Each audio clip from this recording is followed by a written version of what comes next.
Well, hey guys, good evening. First off, I'm going to step to the side and give you a look at what's going on now. Again, this officially hasn't started yet, but already people from both sides are here. There's a little bit of shouting, nothing major going on between one side and the other. What is remarkable, though, is the amount of police presence here and just the decent amount of officers we've seen here so far. Now, again, this event is slated to start at 5:30. The group says that this is simply just a church service, but it appears to be a unique idea that's now getting national attention.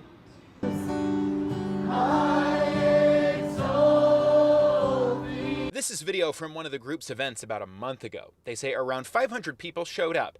Pastor Ken Peters is the man behind it. And I just knew that something needed to change for me. The Spokane County man has been a pastor locally for 2 decades, but he says the idea for the church at Planned Parenthood started just last summer. So my thought was, let's take the church to what we believe with our faith is the gates of hell. Their first pro-life event was outside Spokane's Planned Parenthood last fall.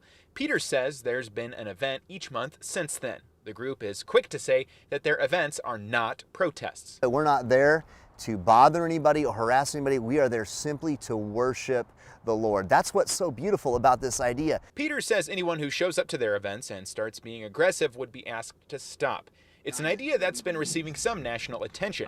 Peters says they've been featured by national commentators like Glenn Beck, and the group says offshoots have sprung up across the inland Northwest and in places like Chicago and Indianapolis. We're not controlling it, it's just happening organically. It's a great idea. Peters says those other groups, while they may use the Church at Planned Parenthood name, are independent. Planned Parenthood itself has previously labeled the group as protesters who use violent rhetoric.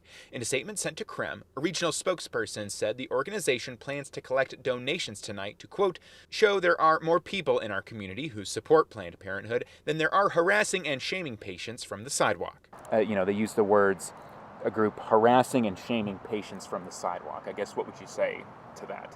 I would say that has not happened one time with the church at Planned Parenthood.